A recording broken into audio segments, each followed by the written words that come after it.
Hello, hello, hello. If the title of the video is not clear enough, this is what I hope will become the definitive playthrough of Omikron the Nomad Soul. And right off the bat,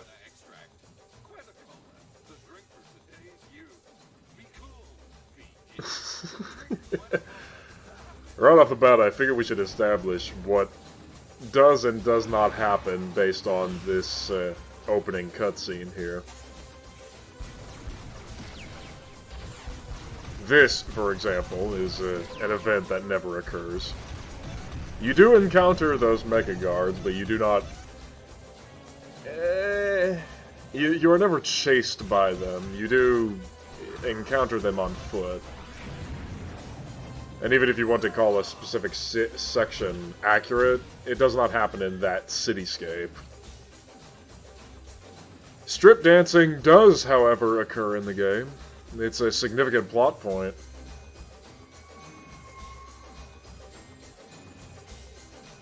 Sadly, there is no riding of a sham in the snow region. That never happens.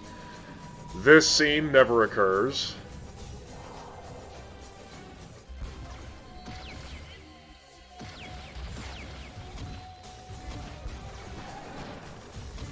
A scene similar to this does occur.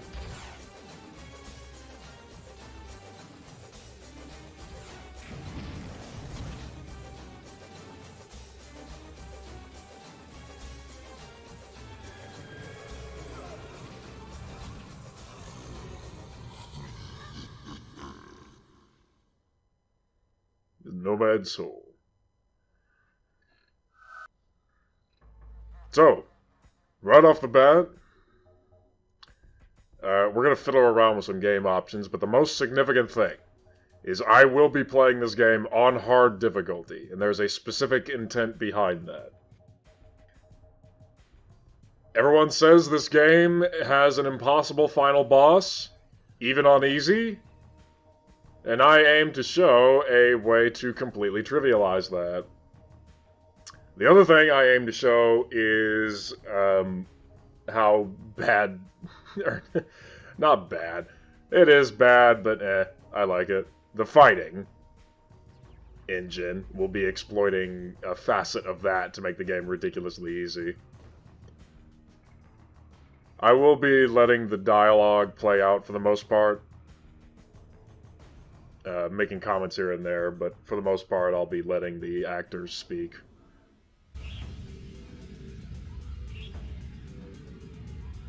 I have many things to tell you, and very little time. My name is Kale. I come from a universe parallel to yours. My world needs your help. You're the only one who can save us. I succeeded in opening a breach between my world and yours. Through your computer, you can enter our world and help us. But in order to do this, you must transfer your soul into my body. Do you accept? Press any key to say yes. But hurry, there isn't much time. I knew I could count on you. Now, you must concentrate.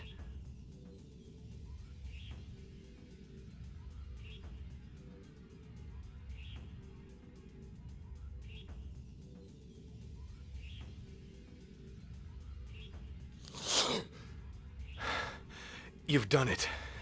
Now your soul occupies my body. This is the last time that we'll be able to speak together. Once you cross the breach, you'll be on your own. I will take over my body when you leave the game and hold your place for you until you return. That's it. You're ready. But remember, once you cross the breach, you're on your own. There's no saving and going back if you get into trouble. You are entering a real world. If you make mistakes, you'll just have to accept the consequences. Now, listen carefully. To begin your investigation, go first to my apartment. There's no more time to talk. You must cross the breach before it closes. Oh, and one more thing. Be careful with my body. It's the only one I've got.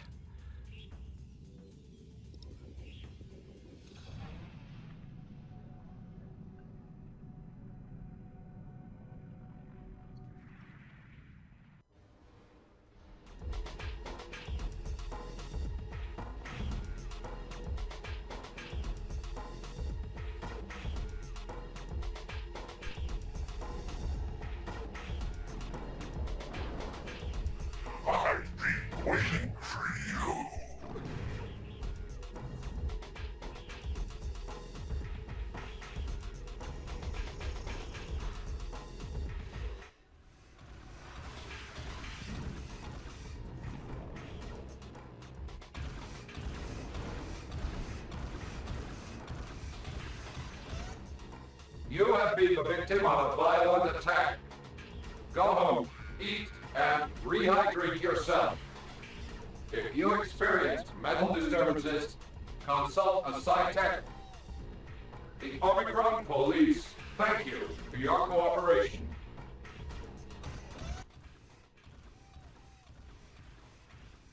Mecha guards are certainly lacking for a sense of humor. What the hell was that? The robot must have scared it off. This passage looks like the only way out. So all of this is just going to be minor tutorialization. I call it minor because they indicate a sneak button, but obviously they do not bother to tell you what the sneak button is. If you are curious to know, this game uses, you've never played this game yourself, this game uses tank controls, akin to the classic Resident Evil. To explain it a different way, you do not strafe by pressing left or right, you instead physically turn your character's orientation. You can only directly move forward and backward. Over these credits, you would normally be hearing a David Bowie song that has been slightly modified. Instead of a certain lyric being said, they replace it with Omikron.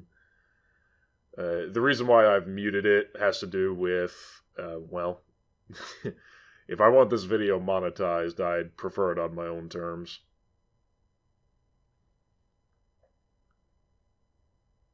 So, set to fill the silent void.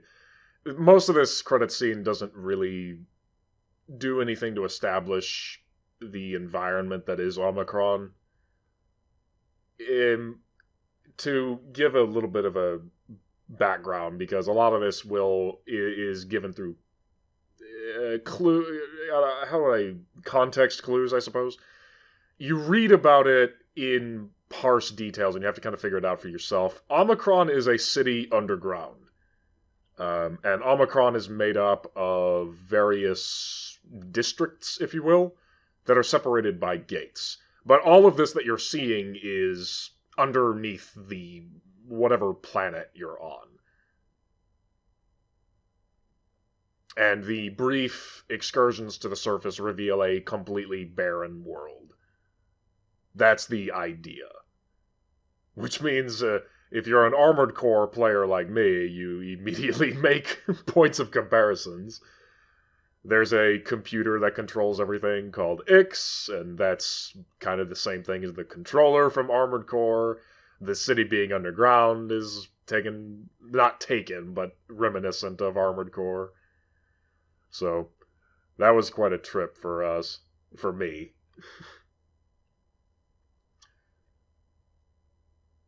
But alas, there's not really much to do within the first couple of areas in the game, first couple of rooms, and I'll take everything as it comes in, or explain things as they come. This is your sneak, and you access it by pressing the tab button, if you're playing this on a keyboard.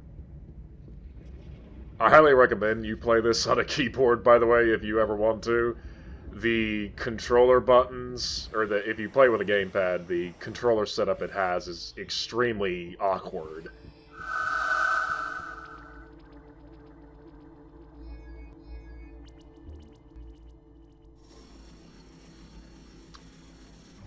This game plays very similarly to adventure games, and you kind of have to think about solving, I guess, not necessarily puzzles, but progression is tied to mastery, if you will, of the inventory. If you feel inclined to read the various notes that I pull up on screen, I pull them up for enough time for viewers to pause if they want to read it themselves. But all of this is primarily just me looking at characteristics, and if you want to read about... certain characters get a bio whenever you take control of them. And as you saw on the second characteristic screen, they also have corresponding statistics. And I'll get more into that whenever we start the fighting game sections. Kale, I love you. I thought I saw someone in front of me. She looks so real, I feel as if I should know her. Alright, well, she's not really all that important. Bit of interaction here with the environment. Make note of that can of Kloop's beer. We will need it later. 3 interlaced rings. They're not interlaced, and they're rather interlocking, and later on I'll make a note that a character actually does call them interlocking rings instead of interlaced. I can't help but wonder if that's a typo or a mistranslation on the part of the developers. Who knows? This first newspaper is the primer where you read about Ix. Ix controls sleep cycles, the weather, just all manner of aspects related to everyday life in Omikron.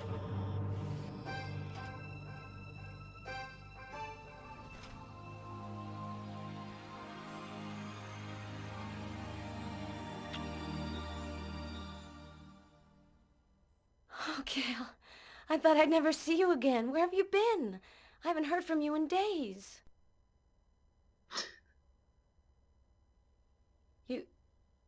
You mean to say you've lost your memory?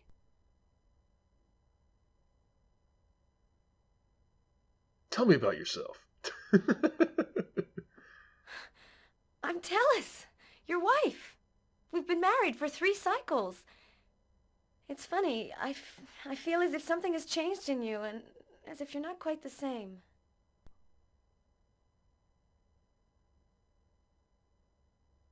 You're an investigating agent in the Omikron police. You were working on some cases with your partner, Den. When I realized you'd disappeared, I tried to find Den to ask him if he knew anything. But he'd disappeared too. Do you know what I was investigating? I don't know anything about your investigations. You never told me about your work. Why don't you go to your office in security headquarters? They're probably still looking for you. You're right, I'll go to the office. Oh, Kale. I'm so glad to have you back. And then she walks away. It should be said that there's only one diversion in that dialogue tree. You can choose any one of the options, and the only one that changes anything is if you say you can't tell her anything, she'll make a notion or present the idea that you might be cheating on her, and you'll have to assure her that you're not. Other than that, the dialogue does not change based on what you choose.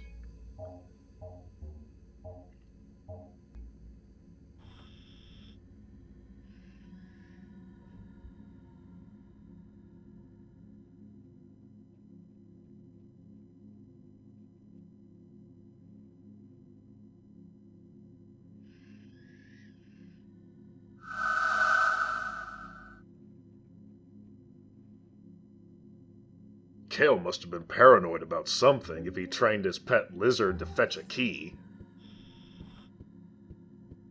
So, mind that small key. We'll be needing it for later. Well, I say need, you don't really need it, but you can make use of it.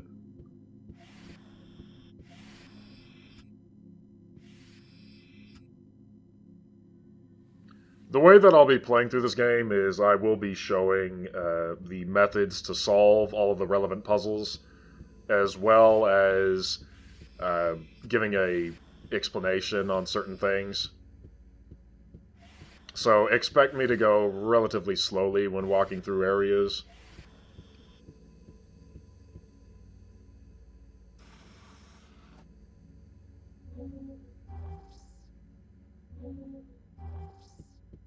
The apartment here is, again, largely just a tutorial and a primer for certain items. I'm not going to jump on top of Tellus like an animal. I'll lie down on my own side of the bed like a good boy. And here you get your first or second key item, aside from the police badge, and that is the sleeping pill prescription. And in yet another infamous scene, a woman's husband comes home, claims he has no memory, and lies down on the bed next to her, at which point she immediately has intercourse with him.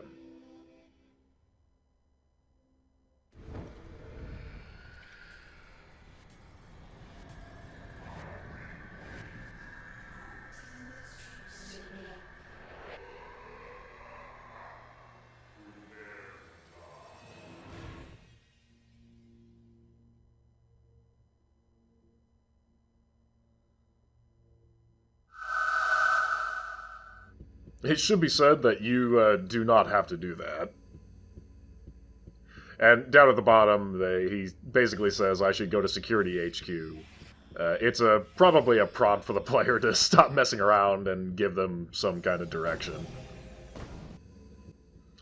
I go ahead and make a save game here. We're going to build up Kale's fight experience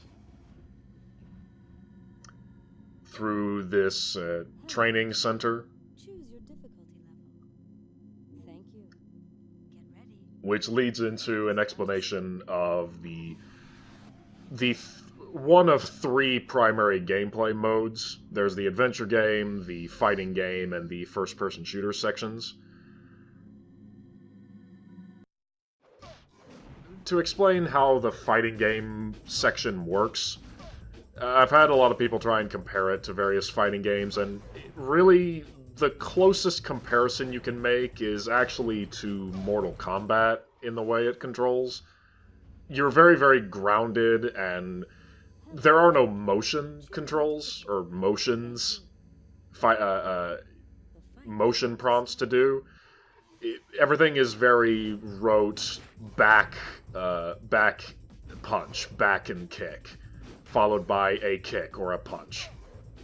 Each combination attack is done in sequence. You can't just spam a certain move over and over again, although you'll see me spam the same combos over and over again. To explain the controls, Q and W are your punches, and if you think that they are light and heavy punch, that's not at all how they work. They're just different kinds. And then you have... They seem to correspond with the left and right hands. But A and S are your kicks, and they'd be your left and right legs, respectively.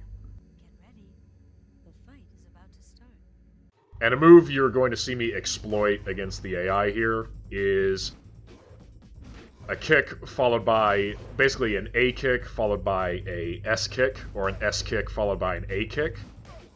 And the reason why that's significant is because each time I do the second kick, it knocks the enemy to the ground.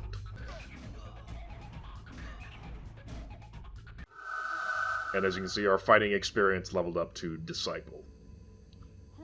Your fight experience dictates certain special moves that you're able to execute. You cannot execute a move like that, for example, without increasing your fighting skill. Which is another reason why I decided to futz about in the training section. I will actually lose against the AI a few times.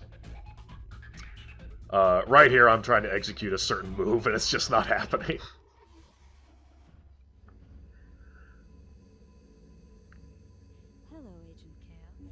But when it comes to the fighting game, every time I see... to interrupt myself, this is a crash. The game locked up on that, and I had to go back to the save, and we're going to redo this again. Another thing this game is known for is its lockups and crashes. But that allows me to transition into how exactly should you think about these sections. Don't think of them like a fighting game. Too often I've seen videos of people trying to play it like, oh, do X move or this or that. And they're trying to do combos and certain things. And they're trying to do throws, and they're trying to, like I said, they're trying to think about it like a fighting game. You should actually think about it more like an RPG than a fighting game. Because you see the AI here is just blocking every single one of my moves. The chance to block, and immediately you know where this is going whenever I say a chance. The blocking facet is dictated by, if you look at the stats here, one of them says dodge. So yes, your chance to block is dictated by a dodge stat. And your chance to hit and deal damage is based on your attack. You have an attack stat, a dodge stat, a speed stat, and a mana stat, along with life. Those are the things that you need to pay attention to.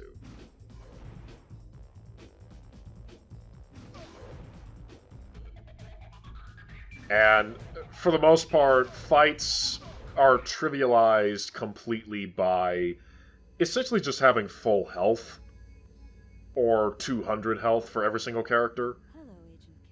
You can modify those stats with various potions available later on, but me knowing how this game works, I'll actually have a character later on that has no fight skill whatsoever, and yet I'll still win fights that should be difficult by exploiting the AI. Which leads me into something you see me do over and over again, is I execute a move that knocks the enemy to the ground. They go into a hard knockdown state. Once you've done that, the enemy seems to have trouble not understanding, but I think the AI, they didn't properly code it into the AI to handle getting up. There are there are invincibility frames, but whenever they get up into their idle position again, they aren't blocking. So what you can have happen is you can just essentially lock them into a permanent knockdown state. Right here, I'm trying to execute that move right there. A frustration of mine whenever I play, like I said, and why I compared it to Mortal Kombat, and it feels exactly the same, is that until you've practiced it enough, it can feel like, you know, you're trying to do a move that requires you to press up, and then up is also how you jump. So you can run into this situation where you're just jumping up and down, trying to execute a move, and it's just not working correctly.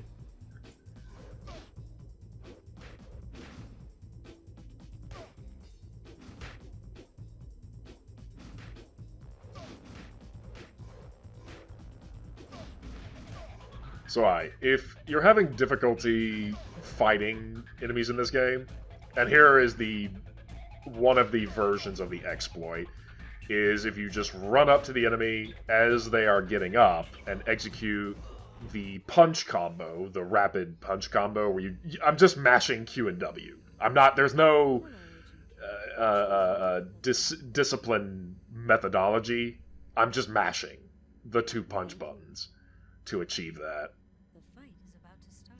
You can either run up to their down body and do that, or you can do the motion that the method that I prefer, which is to wait for them to come at me, and then executing the kick combo.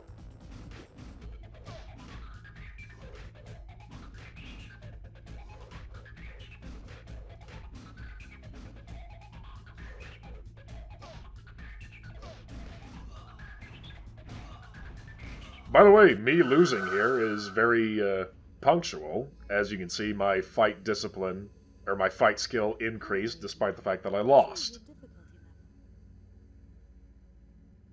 It should also be noted that you do not have to increase the difficulty to give yourself more experience. You can fight a level 1 AI over and over again, and lose, and still increase fight experience.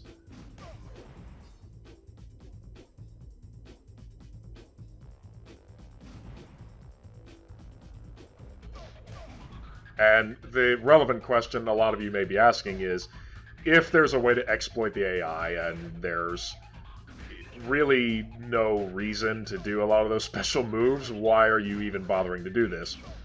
A, it gives me time to explain these things, but also, there are a lot of cool moves you can do, and I wanted to give a platform to kind of show those off. That's why. Because what fun would it be if I only showed the exploit?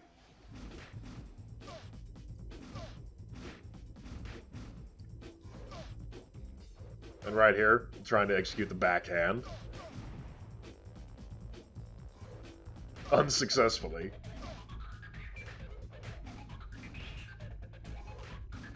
There's your shoulder tackle. Oddly enough, the hardest move I've had trouble executing consistently is actually the Chun-Li lightning kick style of attack. There's a series of rapid kicks that your character can perform. I always have the hardest time being able to execute that move. Hello, Agent Kale. Choose your difficulty level. Thank you. But one thing I will say in favor of increasing fight experience, later on in this game there'll be an arena that we go to get a bunch of money, and also because I want to show off that I can beat the arena on hard mode almost perfectly. Almost. I'm not gonna stroke my own ego too hard. I do get hit. But we'll go through the arena with only relative difficulty, and there's a specific move I want access to before I do that. And the only way to execute that move is with the highest level of fight experience. Hello, Agent. And the move is essentially you are allowed to perform a running slide or a running jump kick. Thank you. Those moves you can only do if you have the maximum level fight experience. Not only do they allow you to perform an attack while approaching an enemy, running at them, but they also cause a hard knockdown state.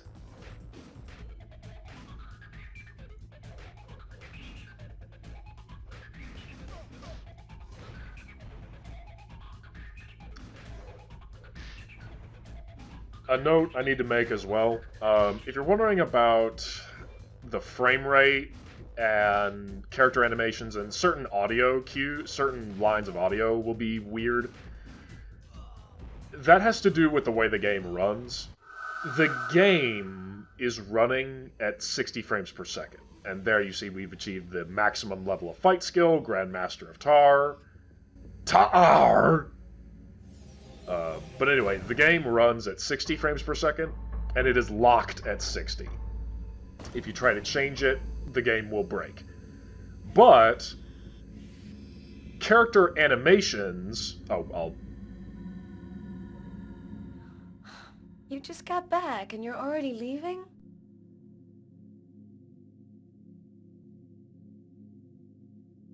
Kale, I love you. I love you too, Tellus. He said he needs to go figure out what happened to him. Character animations are locked at 30 frames per second. And yes, that is just as odd as it sounds. And so here, we're done with all the tutorializing. We're going to head for the security headquarters, where we will sign off.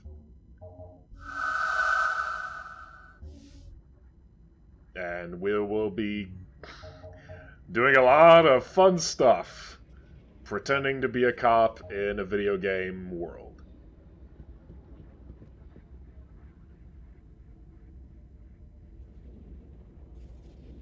And you're going to want to get used to seeing how we arrive at our location. Because if the player doesn't see it, or the audience in this case, how would we know he got there? I'll see you guys next time.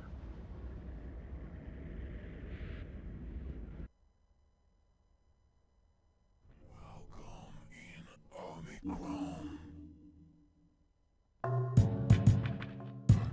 yourself.